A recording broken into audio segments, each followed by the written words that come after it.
Credit myths.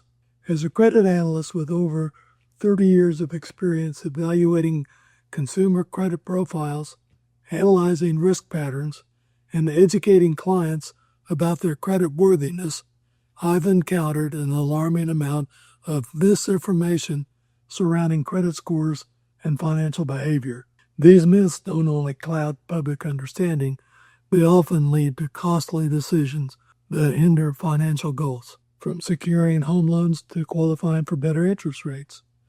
Let's set the record straight.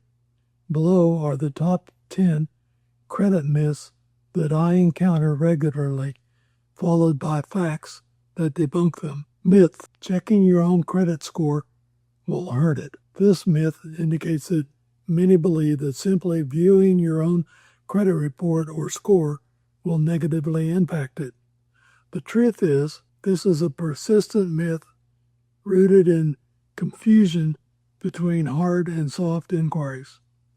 When you check your credit score, whether through a free tool like Credit Karma or directly from a bureau, it's considered a soft inquiry, which has no impact on your credit score. Only hard inquiries, which occur when a lender checks your credit for the purpose of a loan or a credit application, that is, applying for a mortgage, a car loan, or a credit card, can affect your score.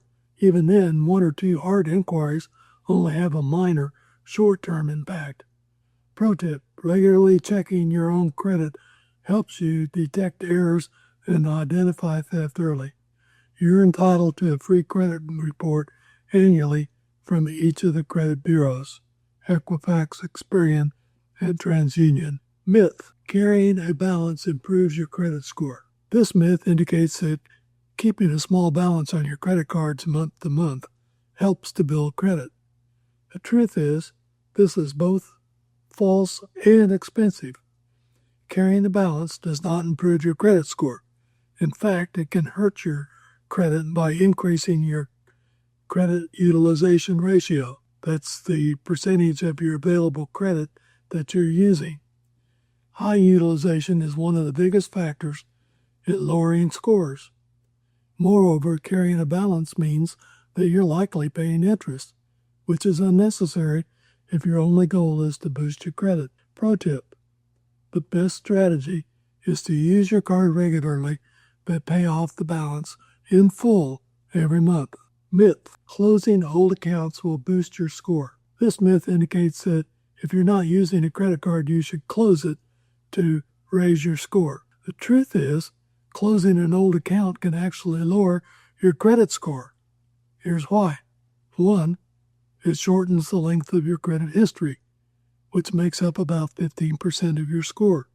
Once that card is gone, your history's gone. Number 2, it decreases your available credit, which increases your credit utilization ratio. Unless an unused card has an annual fee or is a risk for misuse, it's often wiser to keep it open and use it occasionally. Myth: paying off a collection or charge-off immediately fixes your score. This would indicate that once a collection is paid, it's removed from your credit report. The truth is, paying off a collection does not erase its existence.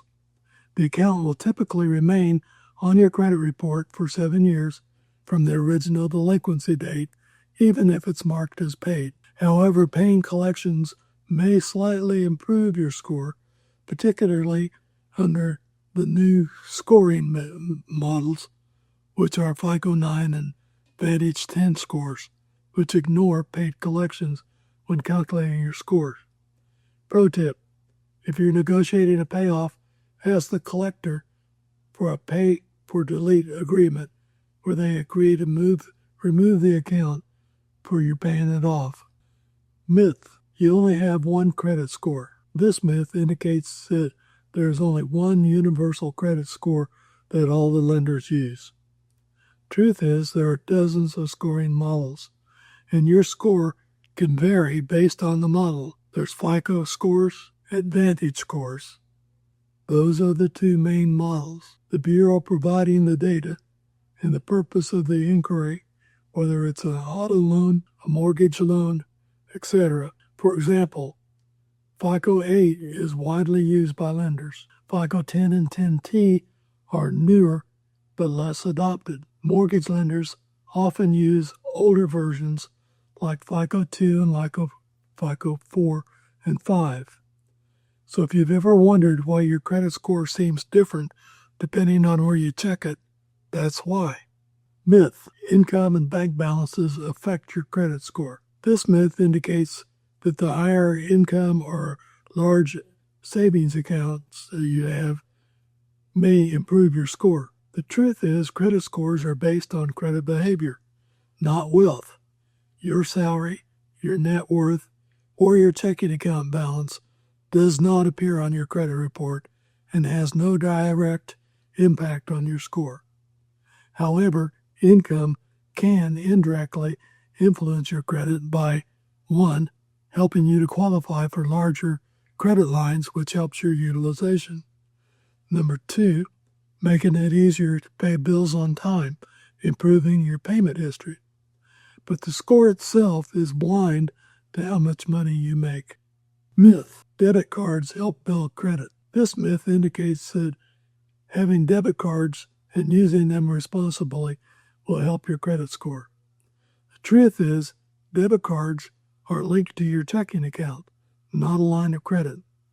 Therefore, their use does not get reported to the credit bureaus and has no effect on your credit score, good or bad. To build credit, you need to use products that are reported to the bureaus, such as credit cards, auto loans, student loans, secured credit cards, credit builder loans. Pro tip: if you're afraid of mismanaging a credit card, consider a secured card where your card line is backed by a deposit that you make. Myth: married couples share credit scores. This would indicate that once married, spouses share a credit report or score. The truth is that credit reports are individual. Marriage does not merge your credit histories. Each spouse retains their own credit and report. However, joint accounts or co-signed loans appear on both spouses' reports, and mismanaging those accounts will negatively impact both people. This misunderstanding often leads to surprises during major financial events like applying for a mortgage, where one spouse's poor credit can derail the application. Myth: you need to be in debt to have a good credit score. This would indicate that having and managing debt is essential to building credit. The truth is that you don't need to carry debt to build good credit. You just need to use credit responsibly. It's entirely possible to have an excellent score by, 1, using a credit card for small purchases, 2, paying it in full each month, 3, keeping low utilization, 4, avoiding late payments. Credit is a tool, not a requirement to owe money.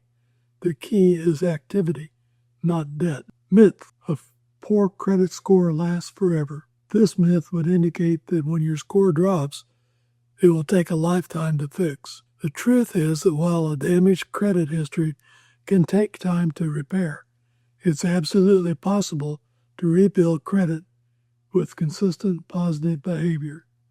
Most negative marks,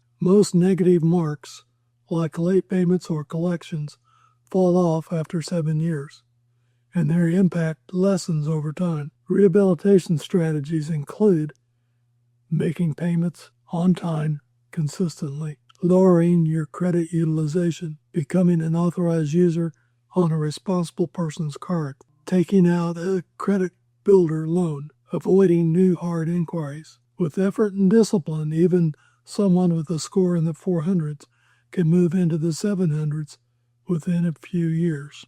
Conclusion: basic knowledge is power in the credit world. Understanding how credit works is more than just about numbers. It's about control. The myths outlined above often cause consumers to make decisions that either sabotage their scores or cost them hundreds, sometimes thousands of dollars in interest and fees. As a credit analyst, I've seen credit clients turn their financial lives around once that they unlearn these concepts and embrace the true rules of credit behavior. If you remember nothing else, keep these things in mind. 1. Pay on time every time. 2. Keep your balances low or zero. 3. Monitor your credit regularly. 4. Don't fear credit. Learn to master it, whether you're rebuilding or just starting your credit journey. Accurate information is your best ally. Leave the myths behind.